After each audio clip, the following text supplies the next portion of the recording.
carry on. Try to have fun in the meantime. Take a walk on the wild side. Let me kiss you hard in the pouring rain. Like your boy's insane. Choose your last words. This is the last time. 'Cause you and I, we were born to die.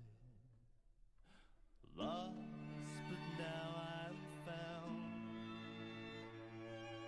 I could see once I was blind.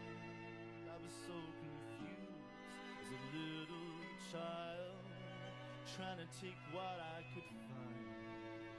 Scared that I couldn't find all the answers, honey. Don't make me sad, don't make me cry. Sometimes love is not enough. The road gets tough, I don't know why. Keep making me love. Let's go get high. The road is long, we carry on. Try to have fun in the meantime. Take a walk on the wild side. Let me kiss you hard in the pouring rain. Like your boy's insane.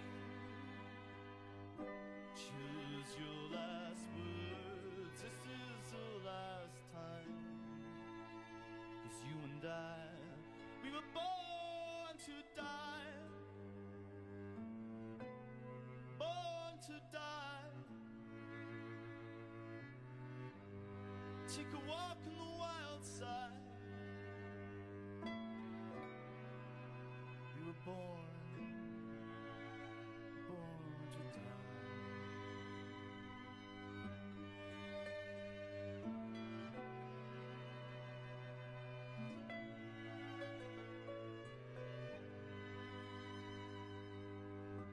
Kiss me hard in the pouring rain. 'Cause you and I were born to die.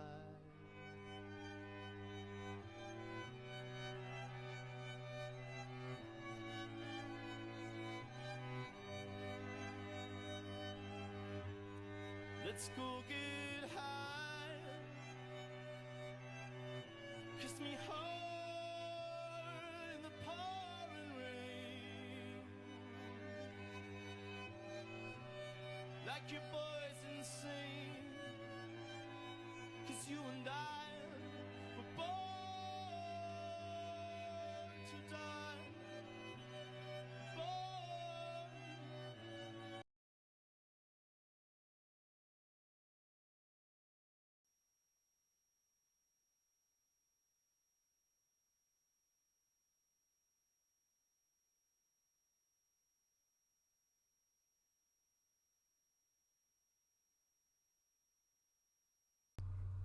There we go.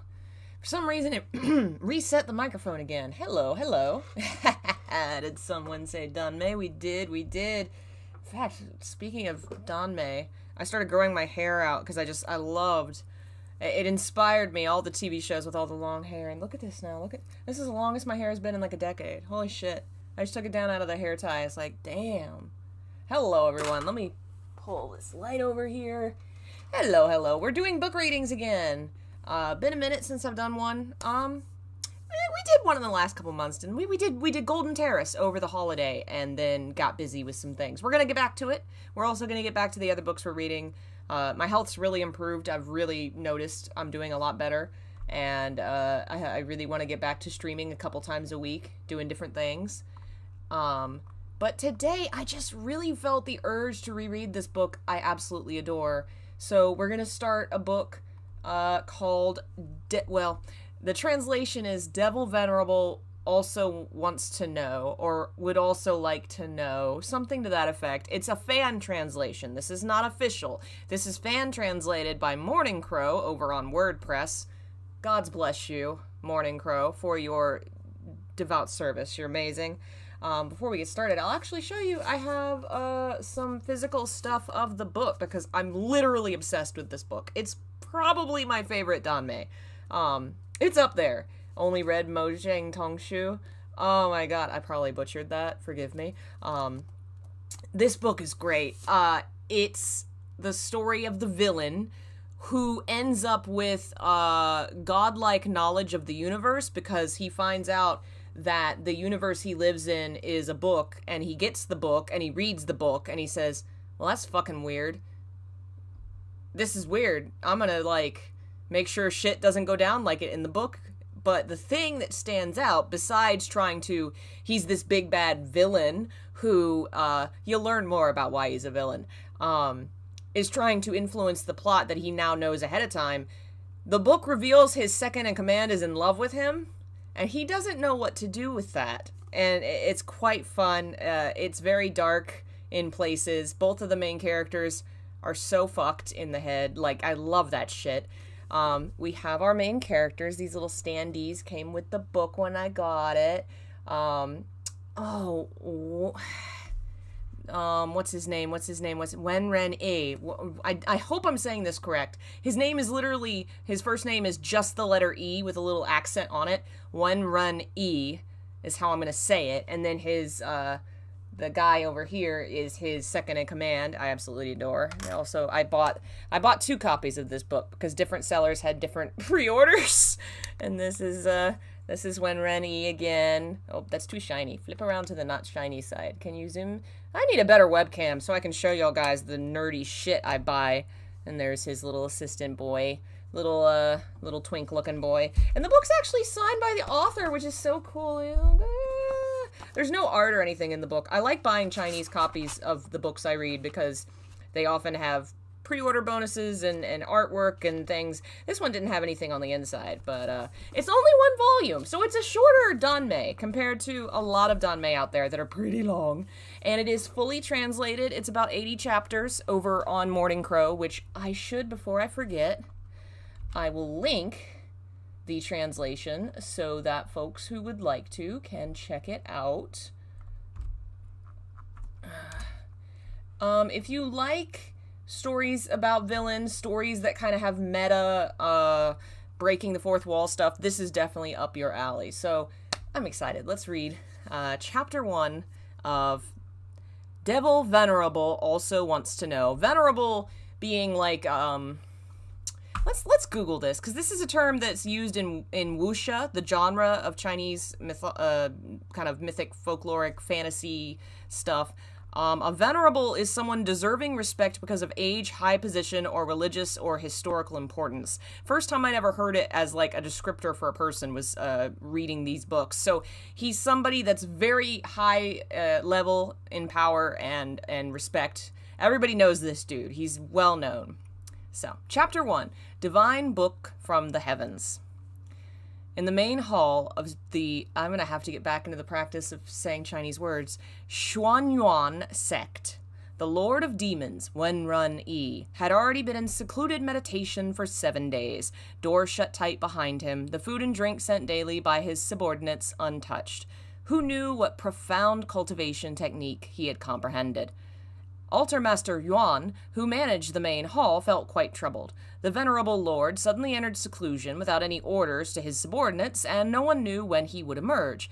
If he'd really been enlightened to a new technique or ascended in realm, shouldn't a celebration be prepared? The Lord of Demons wasn't extravagant in nature and didn't like formalities. But if he really rose a level, then Altar Master Yuan should at least assemble everyone in the meeting room of the main hall in order to congratulate him on his increase in strength and discuss the future of the Xuanyuan sect in conquering the cultivation world. This is playing with wuxia setups, wuxia dramas, so if you don't know what wuxia is, short intro, since I don't want to intro it every time we do a video. I should just make an intro video. It's a genre of ancient martial artists fighting one another in the martial arts world, and they have different sects and stuff. And there's a sort of a dividing line where there are the good martial artists and the bad martial artists, and they always fight. And the bad ones use the dark energy, and the good ones use the good energy, and they help people. And so these are the bad martial artists who use the bad energy that's, bad. It's hard to explain. But basically, this is all kind of playing with an established universe that people that read wuxia would already have a lot, would go into knowing a lot about the genre. And it's going to play with some traditional tropes and have some comedy put into it from how it deals with what's traditional in the genre a little differently. Yin Hanjiang had been guarding the door to the meditation chamber for the full 7 days, wearing all black, a frosty expression on his face. He was a man of few words. After listening to Altar Master Yan's concerns, his indifferent face showed a slightly puzzled expression, and he seemed to be at a loss. I think I skipped a paragraph here. I did, because I scrolled down too far. Altar Master Yuan, after puzzling over his dilemma, finally decided to ask the Xuanyuan sect's left protector, Yin Hanjiang, for help. Yin Hanjiang was the Venerable, I'm going to have to get used to saying that word correctly, Venerable's closest confidant and had contact with him right before he entered seclusion. He was the one most likely to understand Wenren Yi's thoughts. So basically, the guy guarding the door of the big boss's meditation, he's getting more powerful, he's training in seclusion, and the guy guarding the door is like, it's been a while, are we supposed to, prepare dinner, celebration, something? And so he goes to the second in command, which is Yin Hanjiang, and that's going to be our second in command love interest here. The rather short Altar Master Yan looked up to meet Yin Hanjiang's eyes, waiting for advice from him. Yin Hanjiang worked his mouth and forced out a few words. Not for now. Huh? Altar Master Yan said blankly. This one heard that the Venerable received a rare tome 7 days ago and immediately entered seclusion. The Venerable has not had a breakthrough in his cultivation for years, and there are very few techniques that might catch his eye. If he's secluding himself, might there not be hope for a breakthrough? When they're talking about breakthrough, they mean in, level of power.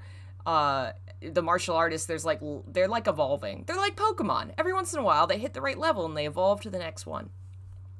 Like I said, it's not necessary, Yin Hanjiang said coldly, and the sword in his hand flashed with a keen light. Altar Master Yan didn't dare ask more questions and hurried away. After he left, Yin Hanjiang turned to look at the tightly shut door behind him, and his frosty expression became one of confusion. The Venerable indeed received a book 7 days ago. Everyone assumed it was a secret tome, but only Yin Hanjiang, who was nearby at the time, caught a glimpse of the book's title. Abusive Romance. You are the unchanging one in my heart. The title was mushy enough to make Yin Hanjiang's teeth ache. Nothing about the book resembled a book of secret techniques. Even the romance novels written by mortal scholars had more classy titles than this. Yin Hanjiang had thought that Wenren Yi would immediately burn the rubbish work to ash. Who could have imagined he'd open it, glance at the first page, let out a deep sigh, and immediately seclude himself with it? For The Lord of Demons was a mortal novel worth carefully poring over for 7 days. The longer Yin Hanjiang stood in front of the doors, the more troubled he was. This was the cultivation world. It couldn't be compared to the Jianghu and Wulin of the mortal world. Wulin and Jianghu were communities of mortals who dedicated themselves to strengthening their bodies in order to stand out as slightly stronger than ordinary men. No matter how much they trained their inner power, it was only acquired strength, and at most they could manage to slay a beast with one fist. However, the cultivation world was a level above the martial world. Cultivators left behind the affairs of the mortal world, using various methods to ascend to the realm of immortals. Their innate power also far surpassed the Wulin martial artists' acquired power. The people of Wulin could concern themselves with love and lust, and stories of heroes and beautiful women, but cultivators tried to abandon the secular world, cut off familial and romantic ties, and enlighten to their own version of the great Tao. And Xuanyuan sect was a demonic sect. Those who were cultivating using male-female relationships only did so with lust, not love. They were using the art of plucking and replenishing to steal essence from other people, not looking for a heartfelt romance. So, summary. Say your video's so well researched you should become a voice actor. Oh, thank you. Glad you enjoy them. Summary there. He's explaining that in the mortal world with living humans, there are people that train their martial arts and get stronger, but they can only do so much. To become like a god, you have to let go of your mortal concerns and enter into the realm of the immortals, and that's what he and his fellows have done. And part of that is abandoning love, abandoning family and friends, and the demonic sect in particular believes in power only and very little concern for relationships. Plucking and replenishing here is there's a kind of a method you can use to have sex with someone else and grow more powerful, and there are characters in this book who are going to do that. The path Wenran-yi cultivated was the path of slaughter. He had never had sexual relations. How could he read abusive romance, "You are the unchanging one in my heart," for 7 days and 7 nights? Yin Hanjiang didn't understand. He didn't understand at all, but he was one of the Venerable's protectors, Wenran-yi's most loyal subordinate. He had vowed he would die before letting anyone give Wenran-yi so much as a scratch. Anyone who wanted to kill Wenran-yi had to go first through Yin Hanjiang. So even if he knew the Venerable was reading a love story and not meditating in seclusion, Yin Hanjiang still held his sword and stood before the doors of the cultivation chamber, still and silent, not moving a step. Yeah, that awkward moment when your boss is taking time off to read his pornography. On the other side of the door, Wenran-yi placed the book down, one hand hovering over the cover. For a moment, it seemed as if he would disintegrate the book with one blow, but his hand was trembling slightly, and finally he withdrew it, leaving the book intact. He had his brows furrowed, one fist propped against his forehead, and seemed to be thinking his way through a thorny problem. 7 days ago, Wenran-yi had been discussing with Yin Hanjiang how they should teach a lesson to the righteous cultivators always threatening Xuanyan sect, when a thick volume suddenly appeared in his hand. Wenran-yi was one of the most powerful figures of the cultivation world. Unless an immortal had descended from the upper realms, no one in this world could place a book into his hand without him noticing, and without leaving any sign of their presence. Wary of the situation, Wenran-yi didn't destroy the book, and managing to look past the title, opened the cover and found a few lines on the first page. Due to an abundance of plot holes, this story has been rejected by its readers. Thus, the most popular character among the readers has been selected to personally verify the story's consistency and make suitable changes. Recent-ish sub, first-time live stream, flabbergasted your channel shy of 50k. Incredibly in-depth videos have been a joy to delve into. Oh, thank you. Glad you enjoy it, and welcome.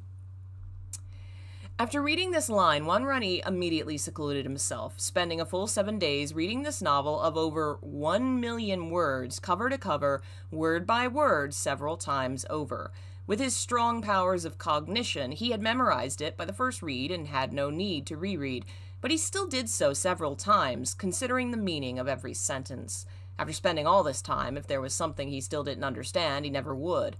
He understood all the words and sentences. He could even visualize what was described when they were linked together, but in the end, he just didn't get it. The book told the story of the love and resentment of a man and woman's entanglement across 2 lifetimes. The female lead in her previous life was a primordial goddess of heaven. Unlike a mortal who acquired godhood, she was born as a god at the same time as heaven and earth. She was in charge of calamities, spreading plague, disaster, and death across the mortal world. It sounded like she was an evil goddess, but in fact she maintained the balance of the cosmos. Life and death must always coexist. In the cycle of the universe, all things have a beginning and end. She was absolutely just and impartial, never targeting any race of people, doing her work for uncountable ages without joy or sorrow.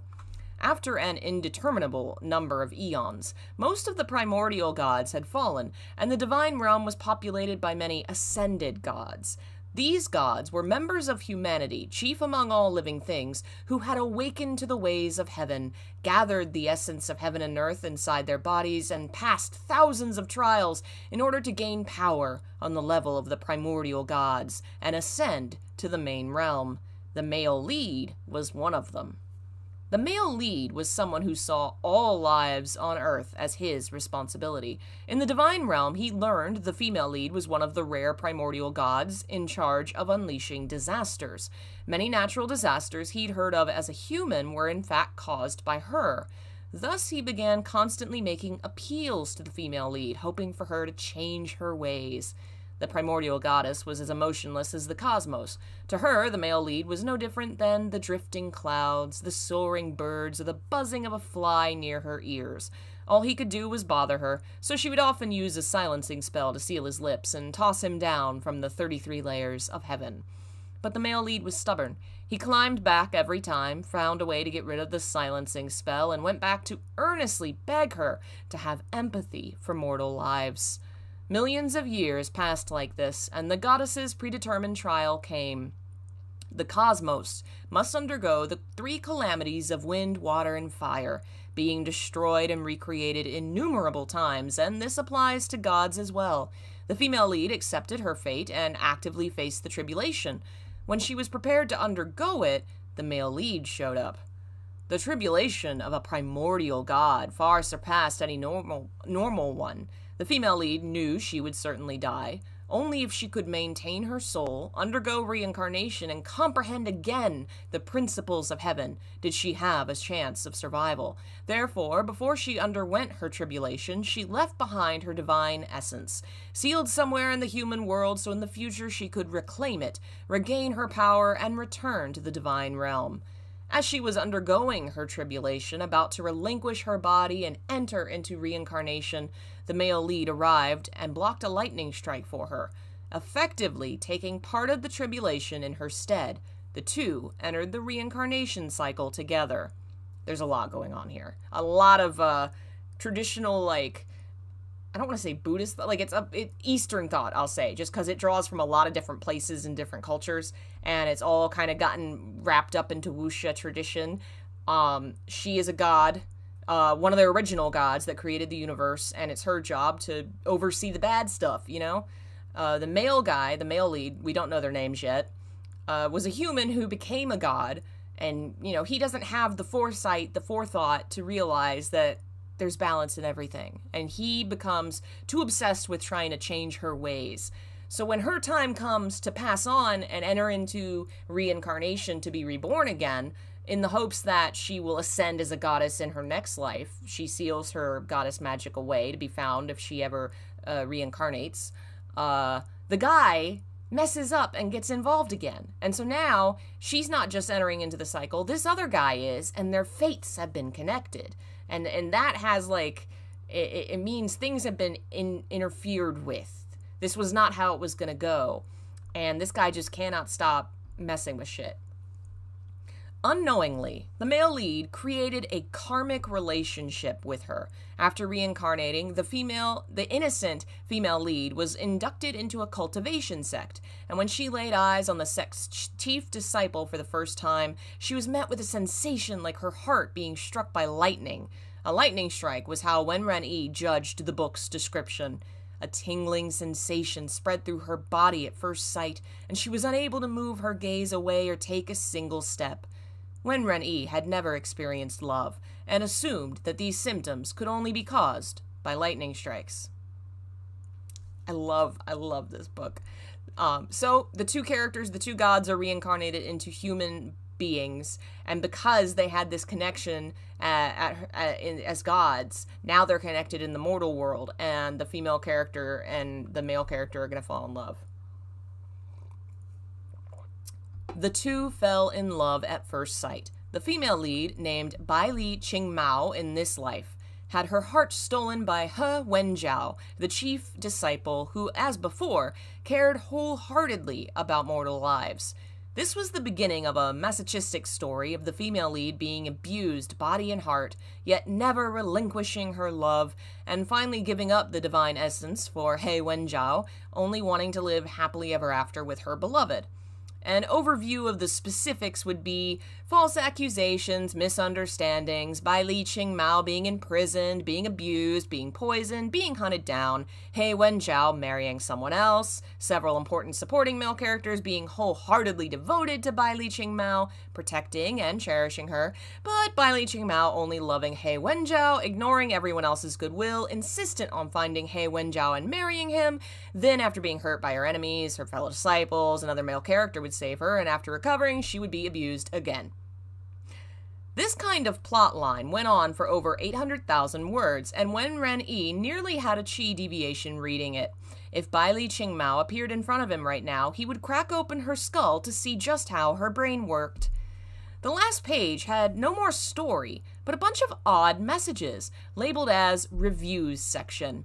The reviews were mostly along the lines of, This main character is insane, giving up being a god to stay with a previously married scumbag. Trash, underdeveloped, kept me waiting for over 1 million words for main character to reclaim her divinity and punish the scumbag, but she was just a bleep until the end. He Wenjiao loves the main character, but the world is more important than her. The sect is more important than her. The common people are more important than her. Everything else is more important than her. He Wenjiao can toss her aside whenever he wants. This love is far too humble. I can't handle it.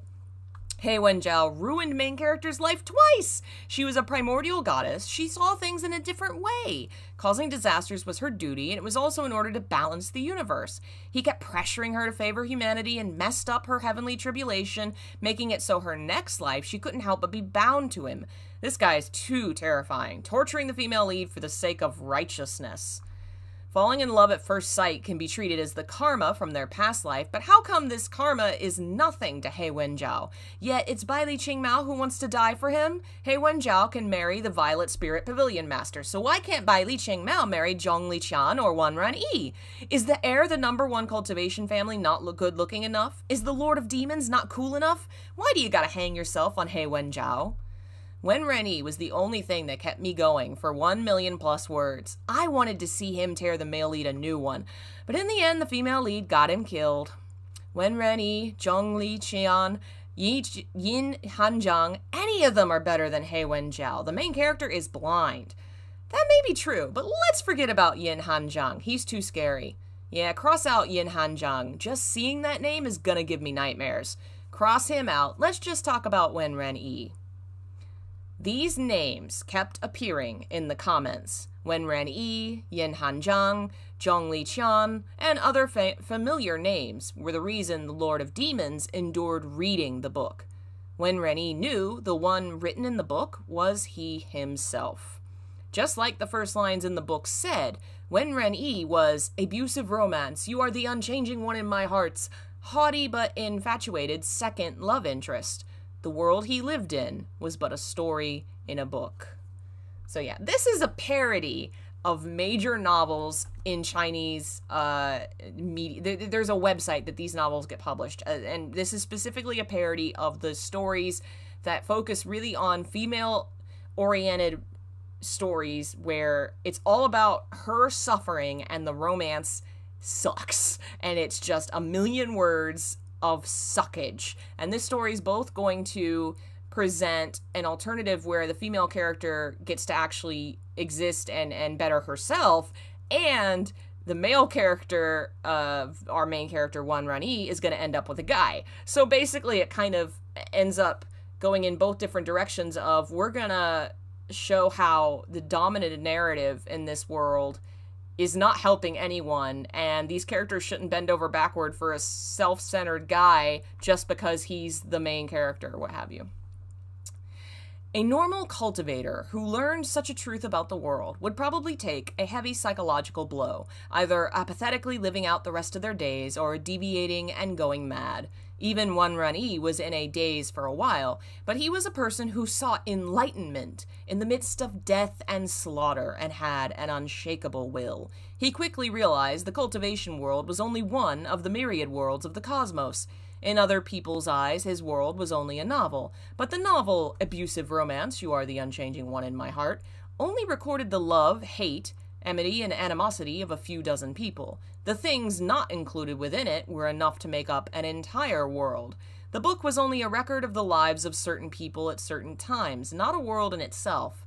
Wan Ranyi knew he certainly existed. His thoughts and actions weren't subject to anyone else's control, and the world was real, so that was enough for him. The thing Wan Ranyi really couldn't figure out was that the book said he would, in the future, fall in love with Bai Li Qingmao, take on the world for her and give his life for her. The cold and dispassionate Wan Ranyi couldn't understand this. Just by reading the book, he wanted to yank Bai Li Qingmao's soul out of her body, make her forget her feelings for He Wenjiao, and then shove it back in. How could he, for the sake of protecting her, risk his life to help He Wenjiao because she asked him to?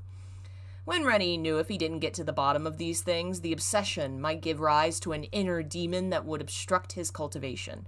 He had to figure out these matters, not necessarily to fulfill the assignment he was given at the start of the book, but to settle his mind. I love how it opens up with, this is a romance where the main character has never felt love or understood love in any form. And the book will slowly reveal that, well, yeah, he has. You know, his love is different. It's different. It's great. After contemplating for 3 days, he made his decision. He would figure out why Bai Li Qingmao was such a shameless... and why she was hopelessly infatuated. He himself couldn't figure it out, and maybe Bai Li Qingmao was also muddle-headed. She'd been struck by lightning after all, so maybe her brain wasn't working right. Literally does not fathom what love is.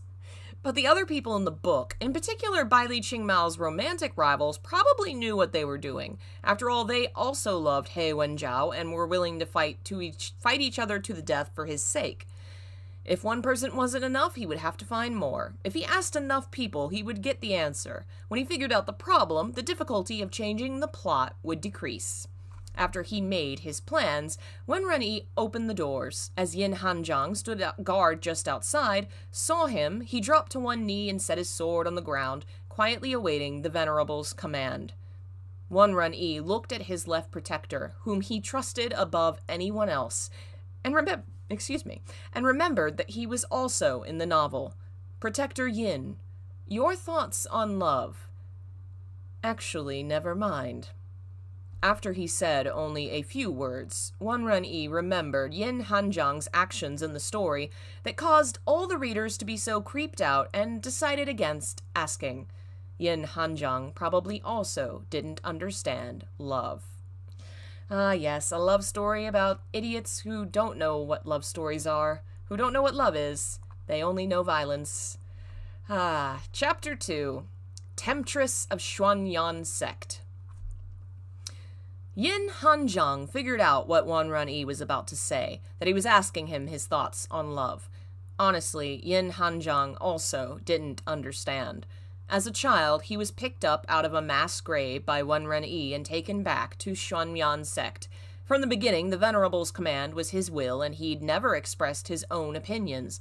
Even though Wen Renyi hadn't finished the question, Yin Hanjiang bowed his head and said, "The Venerable's preferences are this subordinate's beliefs."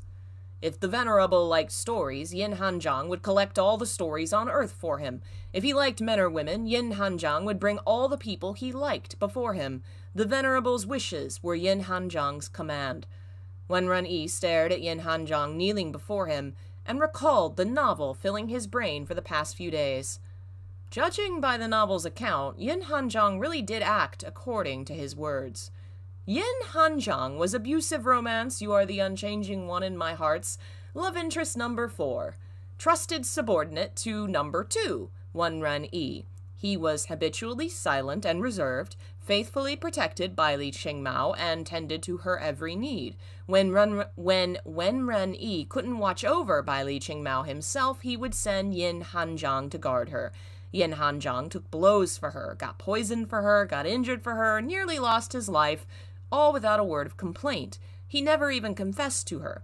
The most revealing words he'd ever expressed was when, while the two of them were facing danger, Bai Li Qingmao told him to escape first. He replied in a hoarse voice, "Either we both survive or I die to protect you." What girl could resist such devoted, honest, and heartfelt words? In the earlier parts of the novel, Yin Hanjiang's popularity exceeded Wen Renyi's at some point. Even Bai Li Qingmao, still crazy for He Wenjiao, told Yin Hanjiang in tears she couldn't repay her debt to him if she spent her life trying. All the readers, including Wen Renyi, thought Yin Hanjiang was deeply in love with Bai Li Qingmao. But after Wen Renyi died for her, Wen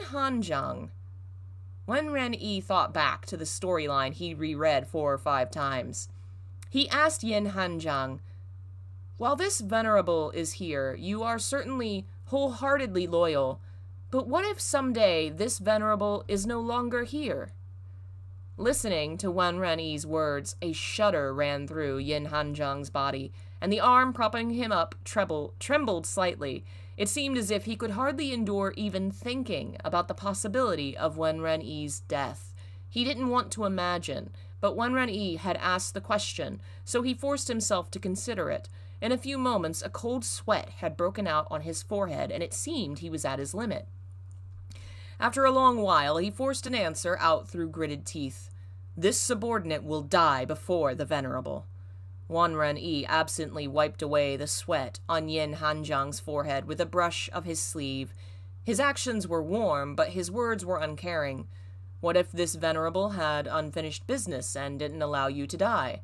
Yin Hanjiang's pupils trembled, and he switched to kneeling with both knees, pressing both hands against the ground, lowering his head deeply. "The subordinate doesn't know."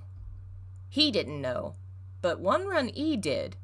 In the book, Wenren-yi ordered Yin Hanjiang to protect Bai Li Qingmao before he died, thinking that Yin Hanjiang also liked Bai Li Qingmao and would certainly protect her, just as he himself intended.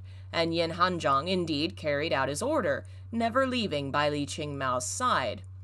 But at the same time, a man in a ghost mask inexplicably appeared in the story. He seemed to be inescapable, using every method he could think of to harm Bai Li Qingmao. After Bai Li Qingmao was injured, he sprinkled bone-melting powder on her wounds. After Bai Li Qingmao passed out, he threw her into the 1,000 snake pit. When Bai Li Qingmao was alone, he hung up a cauldron and tried to refine her into lamp oil. With each of his appearances, he became more and more depraved. The entire time, the readers had been trying to guess exactly which wicked female character was disguising herself as the ghost mask. Even though he was described as a man, in the cultivation world, there were many ways for a woman to pretend to be a man. But no one could have guessed what had happened when at one point, Bai Li Qingmao and Yin Hanjiang hid in a cave as they fled from the ghost mask. Bai Li Qingmao had said quietly, "Mr. Yin, I'm so lucky you're here." "Really?" Yin Hanjiang had said. Bai Li Qingmao was exhausted, about to doze off against his back, when she saw a corner of a bundle that Yin Hanjiang had been carrying the whole time had fallen open. What she glimpsed inside was the very same sight that had made her jerk awake from countless nightmares: the ghost mask. After Wenren-yi died, Yin Hanjiang finally acted against orders. He wanted to kill Bai Li Qingmao after subjecting her to every torture. Wanted to send her down to accompany Wenren-yi. He wanted to refine her soul into an ever-burning lamp to light Wenren-yi's path in the afterlife.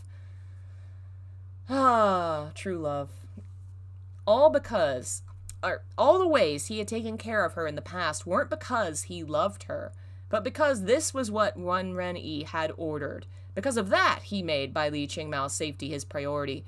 After Wenren-yi died for Bai Li Qingmao, Yin Hanjiang only wanted to hurt her in 1,000 different ways.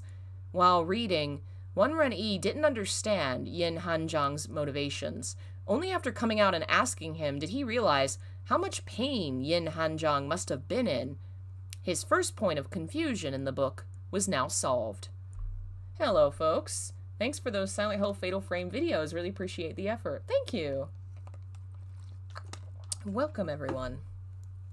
"You can get up," Wenren-yi said. Yin Hanjiang, after wiping his bottom lip with his sleeve, got steadily to his feet. Wenren-yi caught his arm and smelled a tinge of blood on his sleeve. Forcing him to imagine the demonic lord's death actually caused Yin Hanjiang this much pain. Even Wenren-yi, who cultivated the path of slaughter, was a bit moved. Right now, Wenren-yi hadn't fallen in love with Bai Li Qingmao, like the version of him in the book. He didn't think there was anything wrong with what Yin Hanjiang did. Among those who cultivated the demonic paths, who could be considered selfless? If you can't have something, destroy it. If you die, take your enemy with you to the afterlife. This was all perfectly normal. Wenren-yi wanted to tell the book's Yin Hanjiang, not bad. And while he's at it, he'd like to beat up the book's Wenren-yi. The female lead at least had something wrong with her head. What Wenren-yi couldn't accept was the idea he himself had abandoned everything for the sake of love. That was totally impossible. Why would he be pulled under and become completely unable to free himself? And why would Bai Li Qingmao be infatuated with He Wenjiao until she lost herself, still wanting to be with him after being injured so many times? Why would the jealous female villains frame an innocent girl because of He Wenjiao? There was much that Wen Renyi didn't understand. Yin Hanzhang had cleared up one point of confusion for him, but there were many more questions facing the Lord of Demons. Wen Renyi rested a hand against Yin Hanzhang's chest and sent a stream of energy into him to help him heal. Yin Hanzhang put up no resistance, allowing Wen Renyi's oppressive energy freely enter his Daishin and help him suppress his spiritual essence in turmoil from his unsteady mental state. Daishin is like, it's like a chakra, I guess, is a way to put it. Hello from Brazil, thanks for your videos. Well, hello, thanks for joining us. Basically, he upset himself thinking about Wen Renyi's death so bad, he hurt his soul, and Wen Renyi is healing it. After casually fixing up Yin Hanzhang, Wen Renyi commanded, "Tell the right protector to come to the meeting room." Yin Hanzhang obeyed, taking out one of the Venerable's commanding talismans and sending a summons to the right protector. The two came to the meeting room and waited a while until a woman in purple clothes arrived leisurely. What she was wearing could less be called clothes and more a strip of purple gauze wound around her body, barely covering any vital areas, instead outlining her alluring figure, capturing people's attentions. Unfortunately, the two in front of her were blind and had hearts of ice. The right protector, Shu Yanyan, had long gotten used to this kind of reaction from them. She made a suggestive bowing motion to Wen Renyi, and after being allowed to rise, said impatiently, "Venerable, do you need me to go beat up those two-faced hypocrites of the righteous sects? This subordinate has been itching to do it." She covered her mouth, while revealing a bashful smile. Wen Renyi well understood this subordinate of his. Are you itching to punish them or harvest their yang to supply your yin? Aren't those the same? Shu Yanyan fluttered her eyelashes at Wen Renyi. Venerable, you know me. I follow the path of desire. I wouldn't miss the chance to kill two birds with one stone. So harvest their yang to supplement your yin. He's talking about she walks the path of desire. She has sex. And she's like a succubus. She has sex and sucks out the energy of the guy, and it makes her more powerful. Wen Renyi raised a hand. Shu Yanyan, receiving his permission, walked to the seat on his right and sat down, languidly stretching out her long legs, every movement displaying irresistible feminine charm. Wen Renyi ignored the seduction she had inadvertently released and said unhurriedly, "Do you know the chief disciple of Shangqing sect? He Wenjiao." "Oh, him? That piques my interest." Shu Yanyan sprawled lazily across the chair without a hint of proper posture. Propping her chin with one hand and batting her eyes, she said, "Venerable, didn't you send us out 3 months ago to investigate the righteous sect's plans? I disguised myself as a frail, pitiful songstress and pretended to be mistreated in a restaurant before some young disciples of Shangqing sect. He Wenjiao was the one who came to my aid. That guy." Stopping there, Shu Yanyan licked her lips, as if savoring a taste, and paused for a moment before continuing. His true yang was quite satisfying. Wen Renyi knew exactly what she was talking about. In the book, He Wenjiao's yang was indeed taken by Shu Yanyan, and he lost a lot of cultivation. Shu Yanyan locked him up in her cultivation grounds and just about sucked him empty, and in the end it was Bai Li Qingmao, as always, who risked her life to save him. In addition, to help him replenish his essence, she went to the 1,000-mile ice plains to find the elixir known as the Snow Flame. She then helped He Wenjiao absorb it, increasing his cultivation immensely. Shu Yanyan was essentially the #1 villain of the first part of the story. She wasn't in love with He Wenjiao, simply coveted his energy, a temptress in all aspects. And due to Shu Yanyan being a wicked person trying to harm He Wenjiao, Bai Li Qingmao, for the first time, forgave him for having dealings with another woman. The temptress of Xuanyan sect practiced the art of seduction, and her power was far above that of He Wenjiao. If she wanted to do something, He Wenjiao had no way to resist. He was the victim here. Obviously. What Bai Li Qingmao didn't know at the time was there would be a second occasion, and a third, and innumerable occasions beyond that when He Wenjiao was being coerced and expected her to understand. Setting up the plot line here for how the main dude's gonna end up being. Tell me what happened then, Wenren said. Going by the book's word count, the current plot should only have advanced 70 or 80,000 words in, which was the only happy portion of the book. After Bai Li Qing Mao entered Shanqing's sect, falling in love with He Wenjiao at first sight, the two of them cultivated for over 10 years, spending time together as innocent children. He Wenjiao showed her every consideration to his little Shime. That means like a martial arts sect sister, so like his comrade in arms. The two of them often secretly stole out to pick flowers and watch the moon, or practice techniques with each other in the dead of night, never going further due to propriety.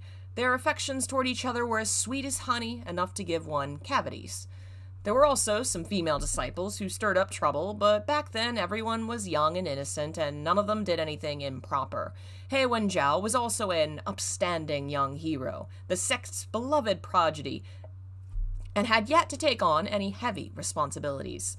The temptress, Shu Yanyan, was the first conflict between them. Who remembers that much, said Shu Yanyan. All I was thinking about was the man's energy. As I'm sure the Venerable knows, my cultivation level has remained stagnant for many years. If this keeps up much longer, I'm going to get wrinkles. While talking, she brought out a mirror, inspecting her face, which looked no older than a 16-year-old girl's, and after finding it satisfactory, continued. He Wenjiao's yang energy is unusual. He has a lightning spiritual root and seemed to be a deeper mysterious power inside him. I'm certain if I can take his essence, I'll be able to raise my cultivation. Now we're going to get into some explanation of martial arts stuff here.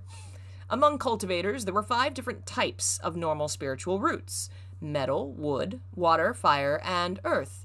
Those are the elements in Chinese tradition. Just saying in Chinese sounds weird. And 5 kinds of variant spiritual roots: wind, lightning, ice, light, and land. Ordinary people mostly had mixed spiritual roots of 3, 4, or 5 elements. People with dual elemental roots were considered naturally gifted. A normal, pure root was 1 in a million. A pure variant spiritual root was a heaven-blessed genius which might not be encountered once in 10,000 years. And yet He Wenjiao possessed a pure, lightning spiritual root. Did this lightning spiritual root come from the heavenly lightning he was struck by in his past life? Wenren muttered to himself, deep in thought. And that mysterious power was naturally his divine power. He Wenjiao was a god in his past life and kept his acquired divine essence with him in reincarnation. Bai Li Qing Mao possessed a primordial divine essence which was born together with heaven and earth. Unlike He Wenjiao, it could not follow her into a mortal body. If Shu Yanyan stole He Wenjiao's essence, his divine power would certainly increase her cultivation significantly. Why didn't you take action against him 3 months ago? His level of strength can't stand up to yours, Wenren said. Shu Yanyan sighed. I wanted to take him, but the power in him is very unusual. If he isn't willing to be with me, I can't force him. He has a sweetheart, a little girl whose looks aren't worse than my own. She's very sharp, too, and was suspicious of me the whole time, always keeping an eye on her man. I couldn't even find a chance. Oh, Wenren raised an eyebrow slightly. They have to be willing. The book hadn't mentioned that. It was written from Bai Li Qing Mao's point of view, and when He Wenjiao told her that Shu Yanyan drugged and abducted him, Bai Li Qing Mao believed it. Venerable, don't you know me at all? Shu Yanyan said, pouting. In these matters, I always pay attention to mutual consent. If a man performs particularly well and I like him, I'll pay him back a little while cultivating and help him replenish his lost essence. Aside from my enemies, those sweethearts at my cultivation grounds have all received benefits. Sometimes I get tired of someone and try to shoo them away, but they aren't even willing to leave. We stand an ethical succubus. I never actually knew that. It seems what this Venerable doesn't know amounts to a great deal, Wenren thought. But I won't let He Wenjiao off lightly, Shu Yanyan said faithfully to Wenren. His Shanqing sect was the ringleader in the last assault on Xuanyan sect. How can I show mercy to the chief disciple of an enemy? Don't worry, Venerable. I've already had secret contact with He Wenjiao behind that little Baili Qingmao girl's back for several days while pretending to be an innocent maiden. He pities me and keeps sneaking out to bring me gifts. He'll be mine soon enough. Wen Ren-yi hesitated for a moment. No, it's not necessary, he said. What isn't necessary? Shu Yanyan said, blinking her large, pretty eyes. It's not necessary to ruin him, Wen Ren-yi said, tapping a finger on his armrest. Do what you're accustomed to, draw it out for a while. He indeed has unique power within him which will be of benefit to you. No need to do anything extreme. Huh. Shu Yanyan stared in shock. Is this the same venerable lord who would eradicate his enemies, root and branch, and not show a shred of mercy? She furrowed her brows. He's Shanqing sect's most favored disciple, pillar of the righteous sects. Should we not deal with him while he's young, and instead leave him to become a problem in the future? If I repay him while cultivating with him, his power will rise more quickly. This might benefit me, but it wouldn't be a benefit to the sect. As Shu Yanyan spoke, her expression became vicious, all signs of her gentle, charming manner gone. These words pleased Wen Ren-yi greatly. If you asked Wen Ren-yi, this was how a cultivator should be. The great Tao is emotionless. Rather than cling to passions, better one uses them for their own benefit. One must stand firm, lest in a moment of weakness they bring about their own demise. Seeing Shu Yanyan's far-sightedness and Yin Hanzhang's efficiency, and then remembering the hymn in the book, so blinded by love he was willing to abandon the Xuanyan sect for Baili Qingmao. Wen Ren-yi felt deeply he wasn't much above his two sect protectors.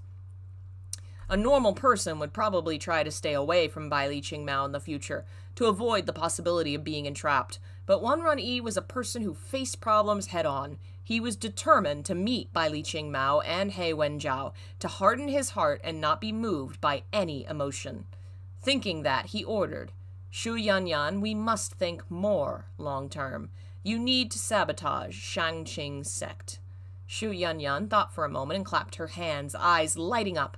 Venerable, this subordinate understands your intention. What I must do is use the guise of a poor, honest woman to lure astray the future pillar of the righteous sects, break down his defenses, and have him wrapped around my finger, letting him believe I'm a good-hearted woman who went down a wicked path, but still inside wishes for redemption. I should get him obsessed with me, captivated by my beauty, captivated by the power he can gain from me, and afterward, if one day I plead to him, save me, he'll happily divulge information regarding his sect that he doesn't see as very important. Even better if I can take leadership of the sect in the future.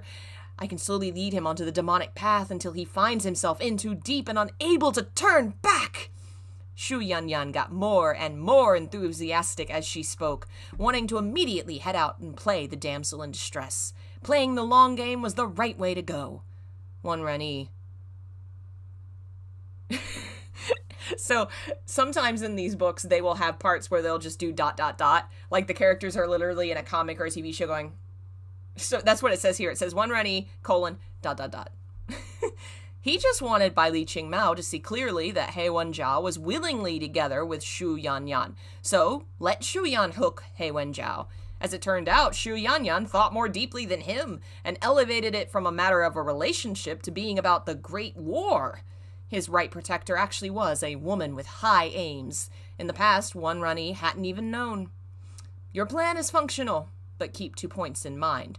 First, do not harm Baili Qingmao. Second, do not be entangled by love yourself, Wen Ren-yi said. The Venerable indeed has keen foresight. Leaving Baili Qingmao alone and letting her cause trouble will only push He Wenjiao closer to me, the good and obedient one. She's certainly more useful alive than dead, Shu Yanyan said, nodding. As for He Wenjiao, there's no need for concern. Your subordinate is a seasoned veteran. She can see through all the two-faced men in the world. After saying this, Shu Yanyan turned and left the meeting room, leaving the two silent men with the image of her slim back. Protector Yin, Wen Ren-yi said, after a long while. This venerable is not much better than the right protector. He was referring to the hymn in the book. Yin Hanzhang said, The venerable is the most far-seeing man in the world. The right protector is not worth 1,000th of the venerable. Ah, you. Wen Ren-yi shook his head and changed the subject. Leave the mountain with me. I want to meet this junior from Shanqing sect. He wanted to see, now that Shu Yanyan wouldn't steal He Wenjiao's essence, just how He Wenjiao was going to explain himself to Bai Li Qingmao, and whether or not she would forgive him, as she had in the book. The Lord of Demons was quite curious. God, I forgot how good this book is. This book is just so fun also as a parody of wuxia. If you, have seen any of these movies or these TV shows where the martial arts sects, the good and the bad, are fighting each other, the yin and yang of the Tao, it's so fun how they play with these things, and the Venerable character himself is really interesting. The more you learn about why he is the way he is, it's a very fascinating morality on the level of godhood, of what it is to be so above humanity, to be able to see it in a more gray light, but at the same time, that actually lets you care more about humans deeply in a way. You'll see what I mean when we get to it. Chapter 3. So that was it. Cultivators could use the power of heaven and earth to travel 1,000 miles in a flash. In less than half a day, the group had arrived at a small town near Shanqing sect. This was with Wen Renyi lowering his speed to wait for Yin Hanjiang. Otherwise, he could have arrived in 15 minutes. Cultivation stages in this world were split into 9 stages: Qi gathering, Qi refining, foundation established, core formation, nascent soul, deity transformation, body unity, void boundary, and Mahayana. Each stage had 9 levels, and after you broke through the 9th level of the Mahayana stage, the heavens would send down a tribulation, and if you passed, you could ascend to the immortal realm. It said that the immortals were also split into Wandering Immortal, Heavenly Immortal, Golden Immortal, Great Golden Immortal, Immortal Lord, and Immortal Emperor. After breaking through Immortal Emperor stage, one could ascend to the Divine Realm. The Divine Realm was also split into countless stages, but no matter how much an ascended god cultivated, they could not surpass primordial gods born alongside the cosmos. No matter how strong a cultivator was, they were only borrowing the power of the cosmos. For the primordial gods, the cosmos was their home, while the ascended gods were just lodging temporarily. The difference between them was vast. Wen Renyi, Lord of Demons, was already recognized as the strongest among the demonic sects, but he was only at the 6th level of Mahayana. Realize Mahayana 6th level is like 3 levels from godhood. So this dude is up there. He's up there. In the female lead's past life, she had been infinitely stronger than anyone else who appeared in the book, yet she had actually given up her divine essence to be with He Wenjiao. You couldn't blame Wen Renyi for thinking she had issues in the head. He would even suspect He Wenjiao had cast some sort of sorcery on her soul to control her, but the sorcerer arts of the cultivation world, no matter how strong, would all shatter the moment Bai Li Qingmao became one with her divine essence. They would be like a drop of poison in the ocean, or a wisp of toxic gas in a hurricane. In the face of absolute power, all the sorcery in the world amounted to nothing. Wen Renyi, sitting on the 2nd floor of a tea house, sipped the tea Yin Hanjiang had brought him as he pondered. This subordinate's powers are weak, and has wasted the Venerable's time. Yin Hanjiang didn't sit, instead standing at Wen Renyi's back. No matter, Wen Renyi indicated the seat next to him. Sit. Yin Hanjiang obediently sat next to Wen Renyi. Without a command from the Venerable, he wouldn't sit, and if he was commanded, he wouldn't say empty words like, "This subordinate doesn't dare." If Wen Renyi ordered it, even if Yin Hanjiang didn't dare, he had to do it. Act natural. Hide your aura. Right now, we're just 2 warriors from Wulin who know some martial arts, Wen Renyi said, seeing Yin Hanjiang's stiff back. If Wen Renyi spoke once, Yin Hanjiang moved once. He relaxed his ramrod straight back, though his muscles were still tense. Yin Hanjiang was very rarely face-to-face with Wen Renyi. He hardly lifted his head, holding his teacup and watching the steam rise off it without drinking. He was almost like a marionette, with no thoughts of his own. If Wen Renyi acted, If Wen Renyi commanded, he acted. Yin Hanjiang was only at the 1st level of body unity, yet at Xuanyuan sect he was ranked above all but one man. The weakest of the Altar Masters, Altar Master Yuan, was at the 9th level, and the other 3 were at the top of Void Boundary. Right Protector Shu Yanyan was at the 6th level of Void Boundary. Of the 6 in Xuanyuan sect who served directly under Wen Renyi, Yin Hanjiang was the weakest. Sensibly, there's no way he should be the left protector. The only reason he had such a high position was because Wenren-Yi trusted him, and he was dedicated to Wenren-Yi. When Wenren-Yi pulled him out of a pile of corpses, he was barely breathing, and half his body was necrotic. No one would have thought he was alive, and even if they knew he was still breathing, they wouldn't have tried to save him. Wenren-Yi had a keen sense of life and death. When he walked past, he discovered Yin Hanjiang lying there, waiting for death, with dull, staring eyes. Wenren-Yi, who at the time was the leader of a small demonic sect, used his foot to move the corpse on top of Yin Hanjiang's body. Looking down at the child, he said in an impassive tone, "I need a sword." The tiny Yin Hanjiang somehow worked up the strength to raise his small, thin arm and grab Wenren-Yi's shoe. From then, Yin Hanjiang became an emotionless sword, only swung for Wenren-Yi. He improved at breakneck speed and in only a few decades achieved body unity stage, advancing many times faster than Wenren-Yi himself had. But after reaching body unity, Yin Hanjiang couldn't raise his level no matter how he cultivated, stagnating for 100 years. Wenren-Yi originally thought body unity stage was Yin Hanjiang's natural limit, but the book clearly stated Ghost Mask was at the peak of Mahayana. This was also why Bai Li Qingmao never would have guessed Yin Hanjiang was the Ghost Mask. The first reason was Yin Hanjiang treated her so well, there was no way she could have doubted him. The second was that even though Yin Hanjiang had chanced upon some ways to increase his cultivation while protecting her, he was still only at the 9th level of body unity. Who would conflate him with the Mahayana stage Ghost Mask? By the latter parts of Abusive Romance, the Ghost Mask was already ranked number 1 in the cultivation world. If he wasn't obsessed with refining Bai Li Qingmao into lamp oil, he could have long since broken through the final level and ascended. Bai Li Qingmao really did get thrown into a furnace, but her luck came through at the last moment. She merged with the divine essence, releasing a burst of devastating power at that instant that killed Yin Hanjiang. Yin Hanjiang was at body unity, but the Ghost Mask was at Mahayana, 2 stages above. Wenren-Yi looked at his most trusted subordinate's face and said, "Hold out your hand." Yin Hanjiang offered his hand, and Wenren-Yi took hold of his wrist, sending a stream of energy into his meridians. That's like the spiritual veins. After a moment of investigation, he confirmed Yin Hanjiang really was at the 1st level. No hints otherwise.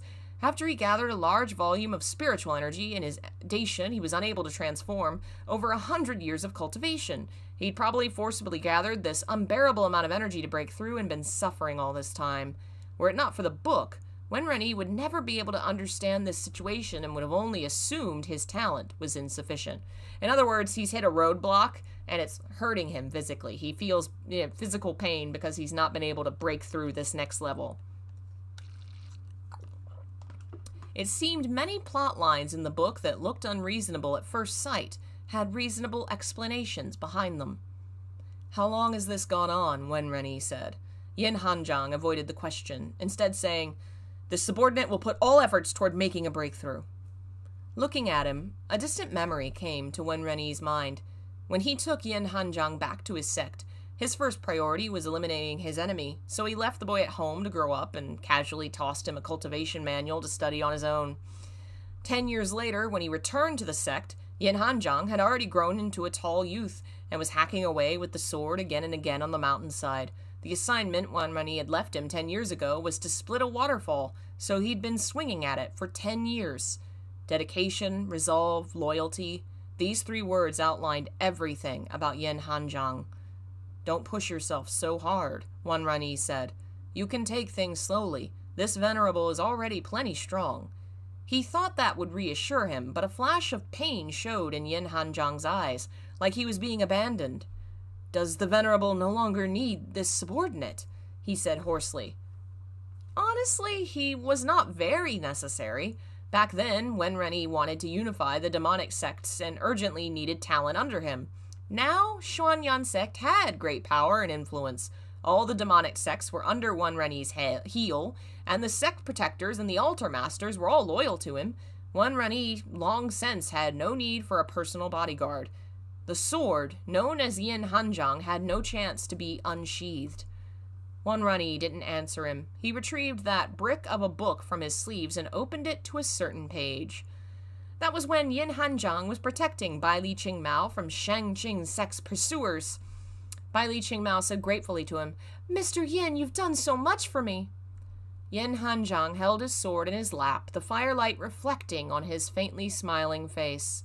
"You are the only person the Venerable needs a sword to protect." First read, one would think Yin Hanjiang had feelings for Bai Li Qingmao, using loyalty as an excuse. But reading through again, Wan Renyi noticed the word sword. Wan Renyi had left this sword, Yin Hanjiang, unused for too long. Only for Bai Li Qingmao's safety did he pick it up again. Why was Yin Hanjiang smiling? It wasn't that he loved Bai Li Qingmao, but that he was needed once again by Wan Renyi. Wan Renyi replaced the book. Looking at Yin Hanjiang, a bitter, nameless feeling rose in his heart. "This Venerable doesn't need a sword," he said in a cold tone. The light in Yin Hanjiang's eyes died somewhat. He withdrew his hand, resting on the table, and tightly gripped the sword at his waist. The book often described Yin Hanjiang as holding a sword. Once a cultivator reached foundation stage, they could store their bonded weapons inside their bodies. Even at the chi refining stage, they could use other storage items. There was no need to hold their weapon all the time. Yet Yin Hanjiang always had his sword in hand. Unknown to Wan Renyi, his gaze had softened. He continued, "But this Venerable needs Yin Hanjiang." Bye, Abigail. Thanks for joining us. Oh, hey, Caffeine. Welcome. Yin Hanjiang's hand on his sword relaxed a bit. He heard the next words from Wan Renyi. "Back when we had just met, this Venerable did not trust anyone on earth. This Venerable only trusted Yin Hanjiang." "Venerable?" Yin Hanjiang's words were hardly out of his mouth when he was interrupted by a woman in a thin white robe with a pipa in hand. That's like a flute, I think? It's like a... Okay, it's a lute, stringed instrument. She walked up to the second floor, strumming the pipa, and began to sing. Now it shows once again the two of them just blank, just dot, dot, dot. The woman was Shu Yanyan. The two had gotten used to seeing her in revealing clothing, and this proper, pitiful Shu Yanyan, like a white lotus flower that trembled in the wind, looked really out of place to them. There were a good number of guests with them on the second floor. Shu Yanyan was the tea house's songstress. After she finished her song, she began to sell flowers. She was trying to be self-sufficient, not charging for songs, just selling flowers after singing. The income from the flowers had to be split, 70-30, with the tea house owner, 30 for her, 70 for him. She was as pitiful as you needed her to be. Wan Renyi took out a 10-tael silver piece and casually tossed it in the flower basket in front of Shu Yanyan. Shu Yanyan picked up the flower basket and slowly walked up to Wan Renyi. "Honored guest, this maiden is not selling songs but flowers," she said in a soft voice. "One basket is only 10 copper coins. There's no need to pay this much." She had 10 baskets of flowers at her feet. Even if she sold all of them, after splitting it with the owner, she would only have 30 coins for herself. If she saved half a month, she could afford a taste of meat, and the other day she could only eat steamed buns. Wan Renyi didn't look at Shu Yanyan. He glanced at Yin Hanjiang and mentally transmitted to him, "Call me brother." Yin Hanjiang looked dazed, like he was in a dream. He spoke his lines woodenly from the script Wan Renyi had given him. "My brother gave it to you, so take it. Don't be ungrateful." When he said the word brother, Yin Hanjiang's ears turned bright red. "This one appreciates these honored guests' generosity, but it's not right for me to accept silver. This maiden isn't willing to do so." Shu Yanyan reached out her slender, ice-cold fingers, retrieved the silver piece from the basket, and placed it on their table, bowing to them respectfully. What Wan Renyi was supposed to do was stuff the silver piece down the front of Shu Yanyan's robes and tell her, "Take it out right here and I'll accept it back," making her cry helplessly in the middle of the tea house. But he really didn't know how to do that sort of thing, and Yin Hanjiang didn't have any interest either, so the two of them only sat drinking their tea, ignoring Shu Yanyan. Shu Yanyan grew anxious at the lack of response. If they didn't humiliate her, how was she supposed to play the next part? Basically, they're trying to set this up where she's a victim of their abuse at the tea house, so the hero will fall for it and come rescue her, and that'll make a connection there. But the two guys are so uninterested in sex that they don't know how to sexually harass her. She'd already made plans for her subordinates to play the act, but the Venerable wanted to participate in the action, so she called off her subordinates and gave the main role to him. She thought all men had these base urges. Wouldn't any be happy to play out this role? As it turned out, the Venerable wasn't that sort of person at all and had no interest in bullying the weak. "Aren't you a demonic cultivator? Can't you act like one?" Shu Yanyan saw He Wenjiao and Bai Li Qingmao had already arrived outside the tea house. The audience had taken their seats, but the stage wasn't set yet. This wouldn't do at all. She winked furiously at the Venerable until she was going cross-eyed. "You do it," Wen Renyi transmitted to Yin Hanjiang. He decided to delegate more things to Yin Hanjiang in the future, to try and help his "if the Venerable doesn't need me, I can just die" attitude. Yin Hanjiang, hearing the order, thought back to the script Shu Yanyan gave him and stared numbly at the beautiful young woman. He was supposed to pull open her robes and shove the silver piece down her bosom in front of the Venerable? He felt extremely awkward, but the Venerable had given him an order. "You can go according to your own judgment. No need to follow Shu Yanyan's script," Wen Renyi transmitted, sensing Yin Hanjiang's distress. For such an evil, badass demon overlord, he's so nice to his subordinate.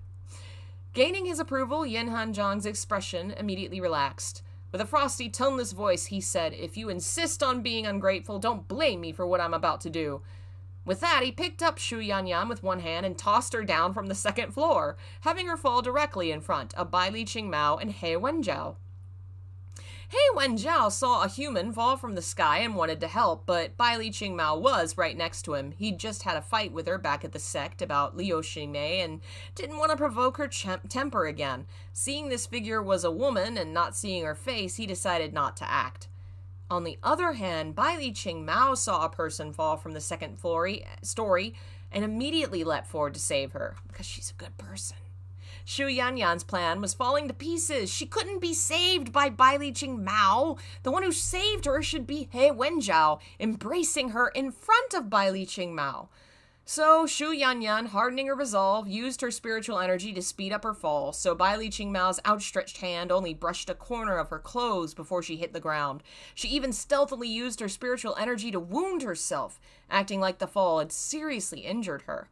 Bai Li Qingmao's fingers only clutched a piece of white fabric before she saw the frail woman slam into the ground, spitting out a mouthful of blood. She jumped down, kneeling by the woman's side, and propped her up. "Maiden, are you all right?" she said with concern. When the woman turned her head, she discovered it was someone she knew. "Miss Shu," Bai Li Qingmao said in shock. He Wenjiao only then arrived. Seeing it was the poor girl he'd saved several days ago and felt goodwill for, he regretted not saving her.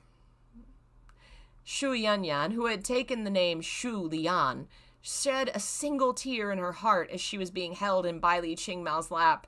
This wasn't how it was supposed to go.